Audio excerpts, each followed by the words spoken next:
What the Hype versi Deep on Topic. Pertama, Apple akan meluncurkan layanan cloud AI terbarunya yaitu Private Cloud Compute. Demi memastikan layanan ini tetap aman, Apple menawarkan hadiah hingga 1 juta US dollar atau setara dengan 15,7 miliar buat para peneliti keamanan yang bisa menemukan celah atau kerentanan di sistem tersebut. Ada yang mau nyoba nggak, Dioters? kedua, Bintang Manchester City Rodri terpilih sebagai peraih Ballon d'Or 2024 mengalahkan Vinicius Junior dan Jude Bellingham.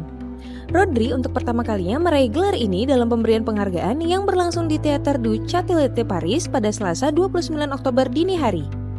Rodri mengalahkan pemain kunci Real Madrid Vinicius Junior yang menempati posisi kedua. Sedangkan posisi ketiga ditempati oleh rekan tim Vinicius yaitu Jude Bellingham. Hasil ini membuat Rodri mengikuti jejak Luka Modric sebagai pemain tengah terakhir yang meraih Ballon d'Or. Gimana nih tanggapan kamu, Dioters? ketiga, Sekelompok orang yang diduga pendekar silat di Kediri membuat warga resah setelah menjarah sebuah toko. Gerombolan pendekar silat tersebut melakukan tindakan anarkis terhadap warga setelah dibubarkan oleh polisi. Dalam video yang dibagikan di akun X @heraloeps terlihat momen saat polisi berupaya membubarkan sekelompok orang yang diduga pendekar silat tersebut. Setelah dibubarkan, gerombolan yang diduga pendekar silat tersebut berbuat anarkis terhadap warga. Gimana nih tanggapan kalian, Dioters? keempat, Kejaksaan Agung menetapkan mantan pejabat Mahkamah Agung Zarov Rikar sebagai tersangka yang menjadi perantara atau makelar untuk mengurus kasasi kasus Ronald Tanur. Ia dijanjikan uang sebesar 1 miliar rupiah bila dia bisa melobi Hakim Agung untuk membebaskan Ronald Tanur. Ronald Tanur adalah terdakwa kasus penganiayaan dan pembunuhan pacarnya yang divonis bebas oleh MA. Setelah dilakukan penyelidikan, kini terungkap adanya skandal dugaan suap di balik vonis bebas anak anggota DPR dari PKB Edward Tanur tersebut.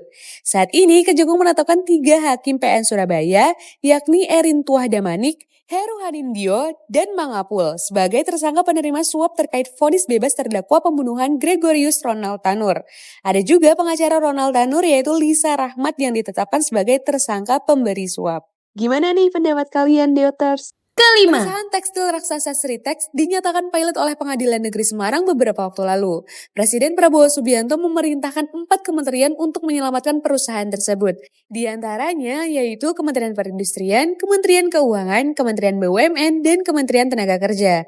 Kemenaker meminta kepada PT Sritex dan anak-anak perusahaannya yang telah dinyatakan pilot oleh Pengadilan Negeri agar tidak terburu-buru melakukan PHK kepada pekerjanya. Sampai dengan adanya putusan dari MA, Sritex mengatakan jumlah karyawannya mencapai 50.000 orang. Lalu ada 14.112 karyawan yang akan terdampak langsung akibat putusan tersebut. Gimana nih pendapat kalian, Dioters? keenam, Kejaksaan Agung tetapkan Tom Lembong mantan Menteri Perdagangan sebagai tersangka korupsi impor gula yang berpotensi merugikan negara sebesar 400 miliar rupiah. Abdul Qahar menjelaskan sesuai keputusan Menteri Perdagangan dan Menteri Perindustrian nomor 257 tahun 2014 yang diperbolehkan melakukan impor gula kristal putih adalah Badan Usaha Milik Negara atau BUMN.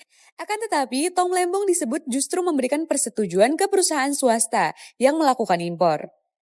Akibat pemberian izin ini, Kejagung menduga negara rugi 400 miliar rupiah. Selain Tom Lembong, Kejagung juga menetapkan Direktur Pengemban PT PPI berinisial CS menjadi tersangka kedua.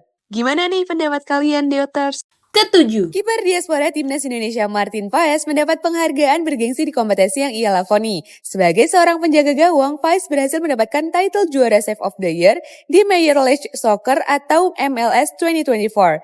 Kala pertandingan itu, aksi heroik Martin dalam menepis 2 kali tembakan dari dalam kotak penalti membawa dia menjadi pemenang penghargaan Save of the Year MLS 2024. Dukung terus talenta kita ya, Dioters! kedelapan, Video yang memperlihatkan truk kontainer melawan arus dan menabrak sejumlah kendaraan serta pejalan kaki di kawasan jalan utama Kota Tangerang viral di berbagai media sosial pada Kamis 31 Oktober 2024. Kejadian tersebut diduga terjadi sekitar pukul 16.00 waktu Indonesia Barat, di mana sejumlah pemotor dan ojek online berusaha mengejar truk kontainer yang ugal-ugalan tersebut. Waduh, ngeri banget. Stay safe terus ya, Sobat Dioters. kesembilan, Polda Jateng menurunkan tim Traffic Accident Analysis atau TAA Direktur Lalu Lintas untuk menyelidiki kecelakaan lalu lintas di Tol Pemalang yang menyebabkan 3 kru TV1 tewas. Kecelakaan maut terjadi Kamis 31 Oktober 2024 pagi di kilometer 315 plus 900 A Jalan Tol arah Jakarta Semarang, tepatnya di Desa Karangasem, Kecamatan Patarukan, Kabupaten Pemalang. Dari hasil penyelidikan awal, diduga sopir truk mengalami microslip sebelum oleng ke kiri dan menghantam mobil yang ditumbangi oleh para kru TV One. Ke-10. Penemuan uang 920 miliar rupiah dan 51 kg emas di kediaman mantan pejabat Mahkamah Agung atau MA, Zarof Richard. Ia ditangkap petugas Kejagung di Hotel Le Méridien Bali pada Kamis 24 Oktober 2024. Pada pemeriksaannya, Zarof mengaku menerima uang sebagai makelar perkara di MA. Zarof sendiri diketahui sudah pernah tugas pada 2022 lalu, tetapi diduga aksinya sebagai makelar masih berlanjut sampai sekarang dan terendus ketika terlibat dalam pengaturan kasus pembunuhan yang menyeret mantan anak anggota DPR RI yaitu Ronald Tanur. Pakar hukum dan pegiat anti korupsi Harjono Wiwoho mengatakan sistem hukum di Indonesia tengah mengalami krisis serius dengan ditemukannya kasus ini. Nah, itu dia What the Hype versi Deep on Topic. Next, bahas apa lagi nih? Jawab di kolom komentar ya.